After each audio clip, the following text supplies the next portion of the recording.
Olá, pessoal, como vocês estão? Espero que estejam bem, que estejam todos em casa. A gente vai fazer as coisas um pouquinho diferente agora do que a gente está acostumado, tá? Visando aí que a gente não prejudique tanto os conteúdos que precisam ser passados. Então, hoje a gente vai trabalhar o capítulo 3, vai falar um pouquinho sobre os processos de separação. Já pararam para pensar em relação à água que a gente bebe em casa? Será que ela é a mesma água que vem dos rios, dos mares, dos oceanos? Se a gente pensar na substância química, podemos dizer que sim, que é a mesma, que estamos falando da água. Acontece que quando ela está presente nos mares, nos rios e oceanos, ela está junto com outras substâncias, que podem ser minerais, contaminantes, entre outros tipos de substâncias que podem estar ali presentes. Por isso, essa água que vem aí desses rios e mares, a gente diz que ela é uma mistura. E o que é uma mistura? É um sistema que pode variar sua composição, formado por duas ou mais substâncias químicas que mantêm as suas características. Então, quando eu tenho mais de uma substância junto, a gente diz que isso é uma mistura. E o que precisa acontecer então para essa água que vem dessa mistura chegar nas nossas casas própria para o consumo? Essa água ela passa por um processo de tratamento dentro de uma estação de tratamento de água, ETA que a gente chama. Dentro dessa ETA vão acontecer diferentes processos de separação que vai permitir, então, a purificação dessa água até chegar nas nossas casas. Então, no capítulo 2 anterior, a gente viu um pouquinho sobre as propriedades físicas das substâncias. A gente falou sobre densidade, dentre outras. Vários desses processos vão ter relação com essas propriedades físicas. Então, por exemplo, dentro de uma estação de tratamento de água, acontece um processo que é chamado de decantação, que a gente vai ver mais para frente. Esse processo está relacionado com componentes que tenham diferentes densidades. Acontece também um processo de filtração, que está relacionado com tamanhos de partículas diferentes. Então, são esses processos de separação que acontecem dentro de uma estação de tratamento de água, por exemplo, que a gente vai estar estudando hoje. Bom, uma mistura, ela pode ser de duas formas. Se eu pegar um copo de água e colocar um pouco de sal, esse sal vai se dissolver na água e vai formar uma mistura com uma única fase. Esse tipo de mistura a gente chama de mistura homogênea, aquela que tem somente uma fase. Já se eu pegar um copo de água e misturar com óleo, eu vou ter a formação de duas fases, porque esses dois líquidos não se misturam. Então, a mistura que tem duas ou mais fases é chamada de mistura heterogênea. Então, dentro de cada tipo dessas misturas, entre homogêneas e heterogêneas, a gente pode ter tipos diferentes também. Então, eu posso ter, no caso de misturas heterogêneas, eu posso misturar dois sólidos, um sólido com líquido, um sólido com gás, dentre outros diferentes tipos. E é cada um desses tipos que a gente vai estar estudando hoje, então. Então, vamos começar pelas misturas heterogêneas. Então, a primeira mistura que a gente tem é uma mistura heterogênea, ou seja, tem duas fases entre dois sólidos. E aí a gente vai ver agora quais processos podem ser utilizados para separar esse tipo de mistura. O primeiro deles é o processo de catação. Então, quando você vai lá, sua mãe te pede para ajudar a catar o feijão, são grãos de um tamanho relativamente grande e que está misturado ali junto com outras coisas que podem vir misturados, algumas pedrinhas, enfim, alguns outros componentes ali. Então, esse tipo de mistura, ela é fácil de ser separada a olho nu. Então, você consegue ir lá e separar essa mistura. Então, esse é um tipo de processo que a gente precisa ter tamanhos diferentes de partículas visíveis a olho nu. Já quando eu tenho partículas que têm diferentes densidades, por exemplo, o amendoim e a casca dele. A casca do amendoim ela é muito mais leve do que o amendoim. Então, isso faz com que o processo de ventilação consiga aí retirar essas cascas e deixar somente o amendoim. Então, eu consigo obter a separação desses dois componentes através da ventilação, por causa das densidades diferentes. Quando a gente tem, por exemplo, areia e pedacinhos de ferro, limalha de ferro que a gente chama, misturados, o ferro ele tem uma propriedade magnética que consegue ser atraído por um ímã. Então, quando a gente tem esse tipo de material, é fácil a separação através da separação magnética, que a gente consegue aí retirar então todo esse ferro e deixar somente a areia. A peneiração é também um processo que depende do tamanho das partículas. Só que nesse caso aqui são partículas que têm tamanhos muito diferentes, mas que a gente não consegue separar tão bem a olho nu, catando, como no caso do feijão. Então aqui a gente precisa de uma peneira para deixar passar o material, a substância que tem menor tamanho de partícula e ficar retido na peneira aquela que tem maior tamanho. A flotação é um processo que também tem a ver com densidades diferentes. Só que nesse caso aqui, se eu fosse usar o processo de ventilação, tanto a serragem quanto a areia poderiam ser ventiladas aí, vamos dizer assim. Então aqui, como a serragem e a areia têm densidades muito diferentes, eu utilizo uma outra estratégia, que é adicionar um pouco de água nessa mistura.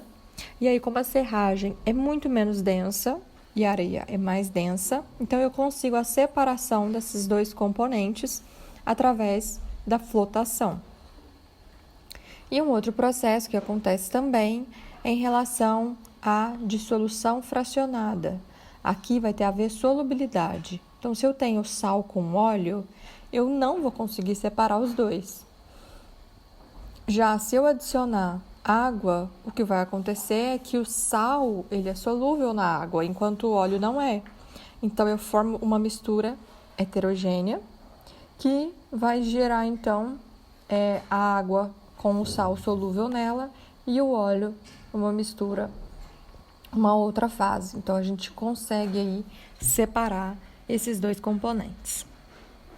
Em relação a misturas heterogêneas entre sólidos e líquidos, um processo que tem é um que eu comentei lá no começo da aula, que utiliza nas estações de tratamento de água.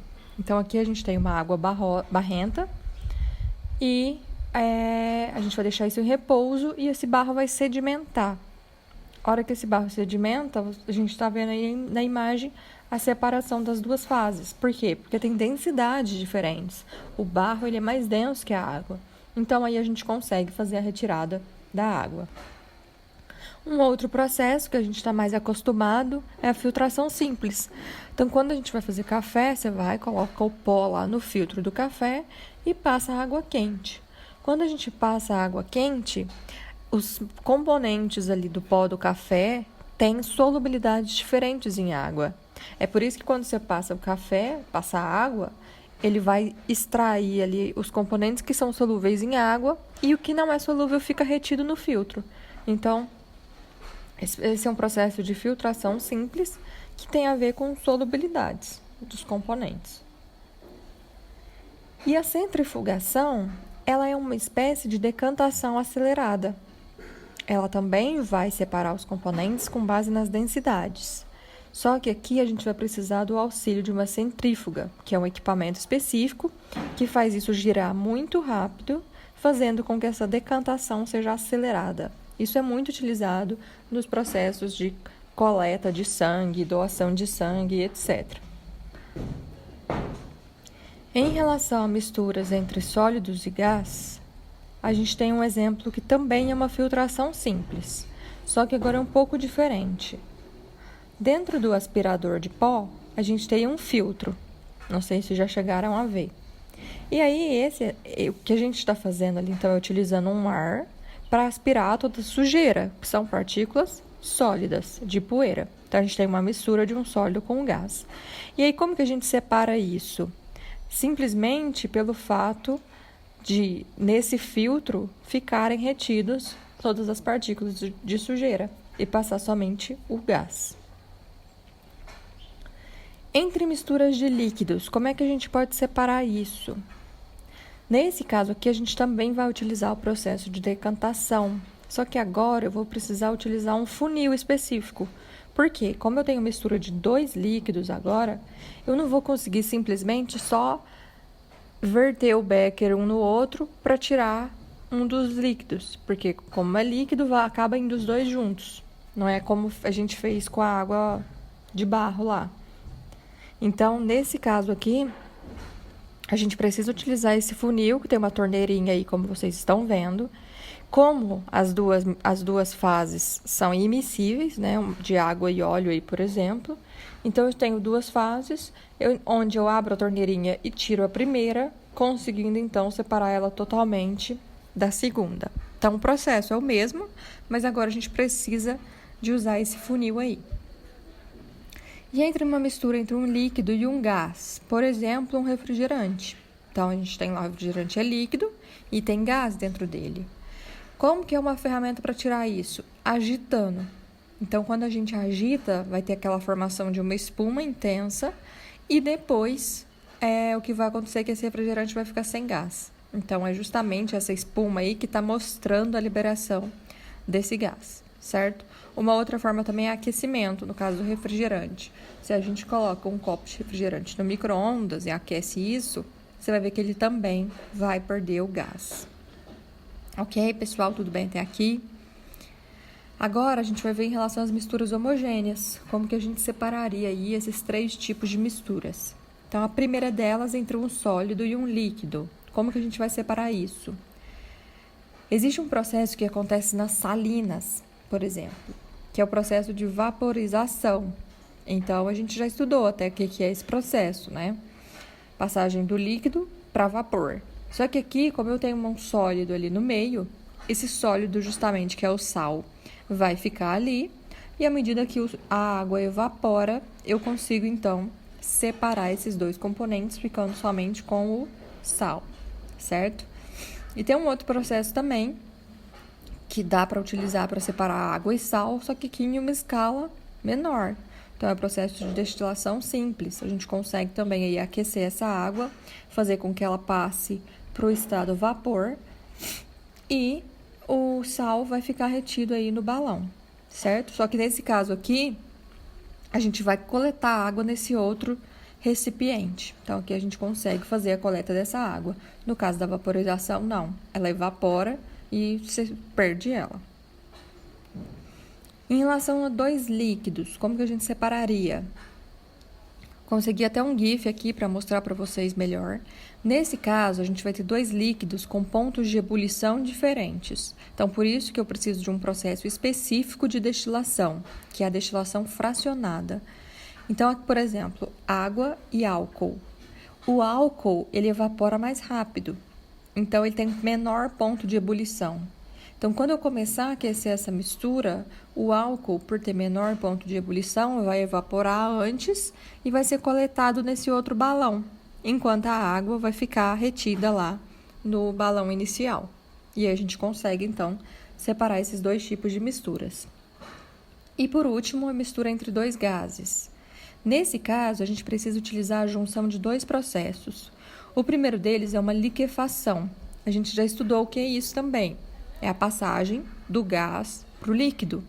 Então, aqui, eu não consigo separar 2 gases se eles continuarem na fase gasosa. Então, eu preciso transformar eles, passar eles para a fase líquida e depois fazer um processo de destilação fracionada, porque eles vão ter pontos de ebulição diferentes, que é o caso que a gente acabou de ver.